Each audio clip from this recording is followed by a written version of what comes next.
বিশ্বনবীর হৃদয়টা বড় ভাঙা, কলিজার টুকরা স্ত্রী খাদিজা নাই, যাকে সবচেয়ে ভালোবাসতেন, সবচেয়ে প্যার করতেন, যাকে মাহাব্বাত করতেন। এবং সাইয়েদাতুনা খাদিজার জন্য বিশ্বনবী মা আয়েশাকে ধমকও দিয়েছেন। সাইয়েদাতুনা খাদিজার কথা যখন বিশ্বনবী বলে বেড়ায় মা আয়েশার কাছে, খাদিজার কথা বললে মা আয়েশা বলতেন, ও নবী, কোন জাহিলি যুগে এক বুড়ি মহিলার সাথে আপনার বিয়ে হয়েছিল, মরে গিয়েছে, কবরে শুয়ে আছে। ওই মহিলার পরে কত সুন্দরী সুন্দরী নারীরা আমরা আপনার ঘরে আসলাম, তারপরে ওই বুড়ির কথা আমাদেরকে বলেন কেন, ওই বুড়ির কথা শোনান কেন? বিশ্বনবী রেগে গেলেন। সাইয়েদাতুনা খাদিজাকে বুড়ি বলার কারণে বিশ্বনবী মা আয়েশার চোয়ালটা এইভাবে চেপে ধরেছে।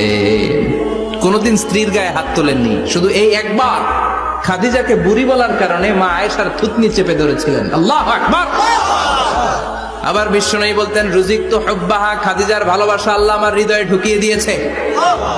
আবার বিশ্বনবী দোয়া করলে বলতেন, ও আল্লাহ, ওই কিয়ামতের ময়দানে যেদিন বন্ধু বন্ধুরে চিনবে না, বাবা ছেলেরে চিনবে না, মা তার মেয়েরে চিনবে না, পীর সাহেব মুরিদরে চিনবে না, মুরিদ পীর সাহেবরে চিনবে না, ওই কঠিন দিনে যেন আমি আমার কলিজার টুকরা খাদিজারে ভুলে না যাই, ওই কঠিন দিনে আমি যেন আমার খাদিজারে চিনতে পারি।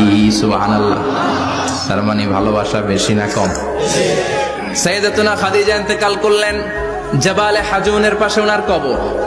যারা হজ উমরা করতে গিয়েছেন দেখেছেন না, মক্কা একটা কবর আছে, এটা মাকবারাতুল মা'লা, মা'লা, কিন্তু এটারে বাংলাদেশিরা বলে জান্নাতুল মুআল্লা বলবেন না, কারণ এই কবরস্থানে অনেক কাফির মুশরিকেরও কবর আছে, তো ওদের কবরস্থান কি জান্নাত হতে পারে?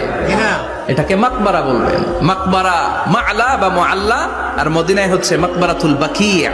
মুআল্লা কবরস্থান মক্কায়, আর বাকি কবরস্থান মদিনায়। এর পাশে বিশাল এক পাহাড়, হেরেম শরীফ থেকে দেখা যায় জাবালে হাজুন, এর পাদদেশে বিশ্বনবী নিজ হাতে সাইয়েদাতুনা খাদিজাকে কবর দিয়েছেন। কবর দিয়ে সবাই চলে যায়, বিশ্বনবী যায় না, দাঁড়িয়ে দাঁড়িয়ে কাঁদতে লাগলেন। সাইয়েদনা আবু বকর বলে, নবী চলেন ঘরে ফিরে যাই। বিশ্বনবী বললেন, তুমি যাও, আমি যাব না। যেই মহিলাটাকে এইমাত্র কবর দিলাম সাধারণ মহিলা না, আমার বিপদের দিনের সঙ্গিনী খাদিজা। আজীবন আমাকে ছাতার মতো শেল্টার দিয়েছে, সমস্ত সম্পদ আমার পায়ের সামনে বিছিয়ে দিয়েছে রে আবু বকর। তোমার মনে চায় ঘরে ফিরে যাও, আমি দাঁড়িয়ে থাকবো। এখনই খাদিজার কবরের 3টা প্রশ্ন করা হবে, আমি খাদিজার পক্ষ থেকে 3টা প্রশ্নের জবাব দিয়ে তারপরে ঘরে ফিরে যাবো রে আবু বকর।